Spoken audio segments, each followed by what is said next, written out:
श्री राधे राधे सभी श्रोताओं को, सभी विद्यार्थियों को व सभी सुनने वाले श्रोताओं को एस्ट्रो वास्तु शुभम और विपिन वर्मा की ओर से प्यार भरा राधे राधे।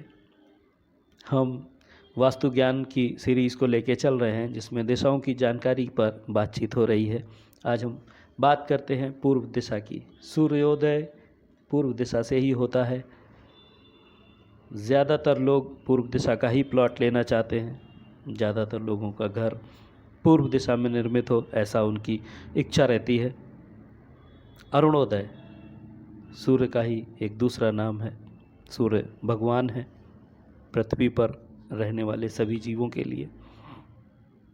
सूर्य यदि कुछ दिन के लिए ना निकले तो आप सोच सकते हैं कि क्या स्थिति हो जाए इस संसार की। अरुणोदय सूर्योदय होने वाली दिशा को पूर्व दिशा कहा जाता है। हम सभी ये बात जानते हैं कि सूर्य पूर्व दिशा से ही निकलता है। पहले दिन से आज तक सूर्य ने अपनी दिशा नहीं बदली। आंशिक परिवर्तन तो आ जाता है।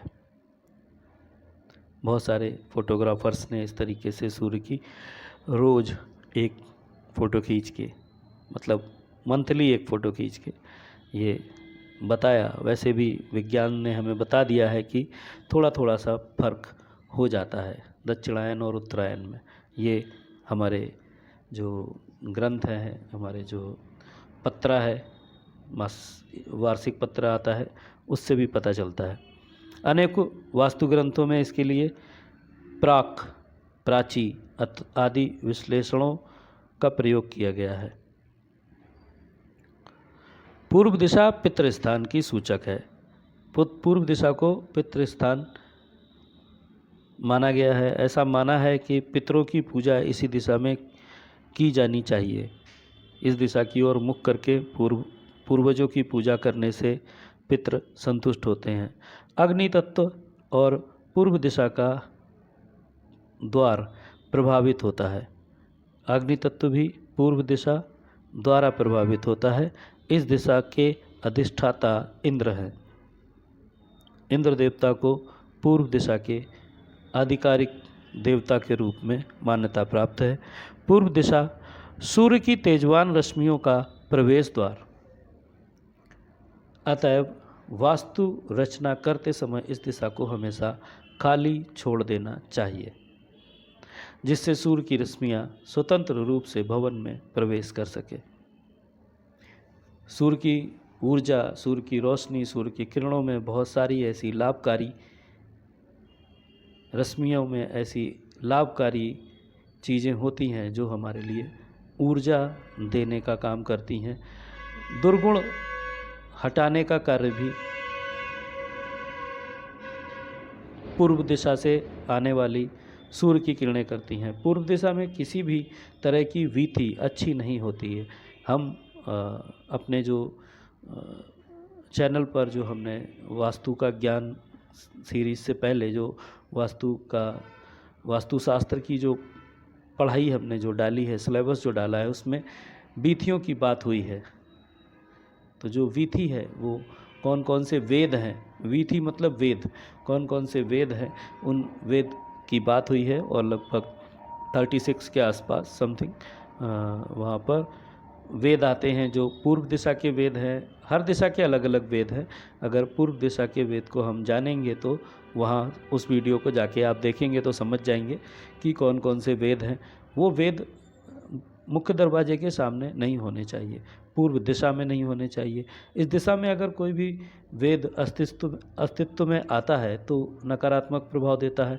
अनेक प्रकार के रोग उत्पन्न हो जाते हैं उस एक वेद होने से।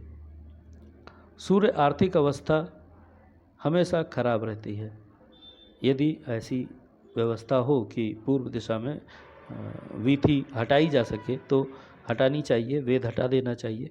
अगर नहीं हटा सकते तो फिर ऐसे व्यक्ति की आर्थिक जो स्थिति है वो धीरे धीरे खराब होती है। इस प्रकार के भवन में रहने वाले मनुष्य की प्रतिष्ठा को भी नुकसान पहुंचता है। सारे अच्छे कार्यों में अवरोध पैदा होने लगता है। यदि सूर्य का प्रकाश घर में आना निषेध हो जाए, बंद हो जाए, तो रुकावट होने पर भी चीज़ें वही प्रक्रिया देती हैं।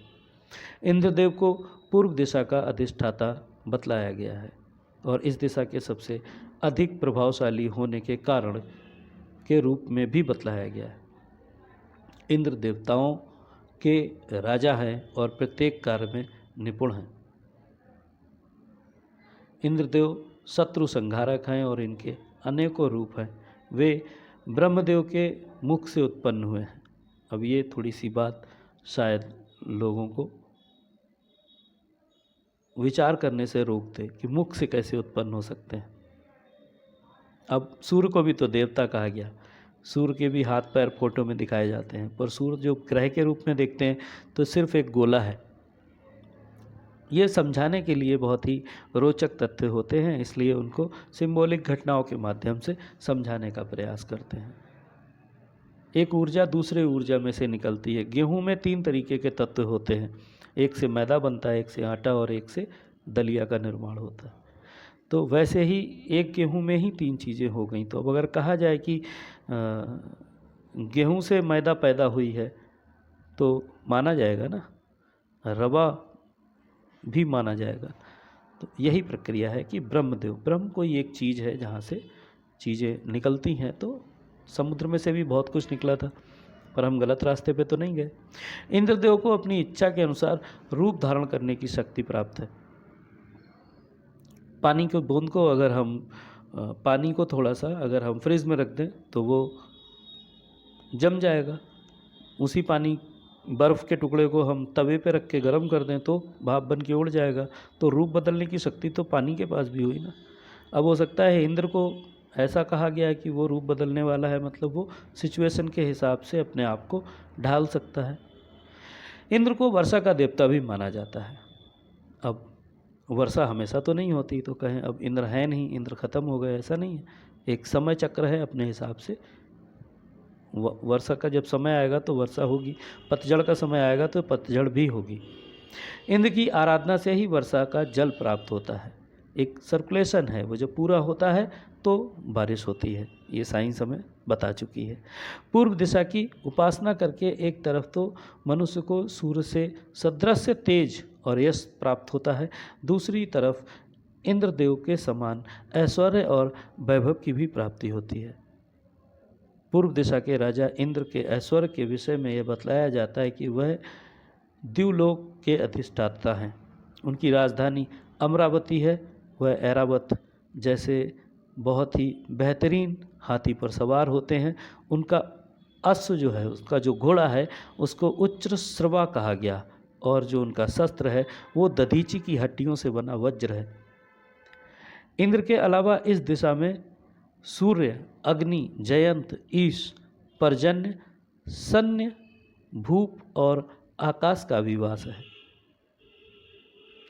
पूर्व को सबसे अधिक माने जाने वाली शुभ दिशा के रूप में स्थान प्राप्त है, इसलिए इस दिशा के शुभ प्रभावों से लाभ प्राप्त करने हेतु बतलाए गए प्रावधानों को अवश्य अपनाना चाहिए। जब भी आप किसी वास्तु कंसल्टेंट से अपने घर की संरचना का निर्माण वास्तु अनुरूप करवाते हैं तो वो जितने भी देवता सूर्य, अग्नि, जयंत, ईश, पर्जन्य, सन्य और भूप, इन सभी के स्थानों का अवलोकन करता है और उसके बाद आपको सही स्थान पर घर का मुख्य दरवाज़ा लगाना और उसी के हिसाब से क्रमबद्ध तरीके से सभी दिशाओं को स्थापित करने का काम एक कुशल वास्तु सलाहकार जो है वो आपके घर को निर्मित करते समय इन सब चीज़ों का ध्यान रखते हुए कार्य करता है।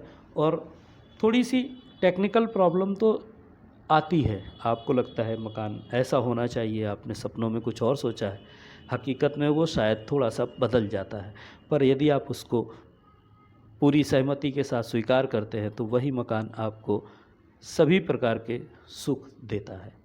एस्ट्रो वास्तु शुभम पर मैं विपिन वर्मा आप सभी के साथ ऐसी रोचक जानकारियों के साथ जुड़ा हूँ वास्तु ज्ञान चर्चा में, और हम दिशा ज्ञान पढ़ रहे हैं या समझ रहे हैं।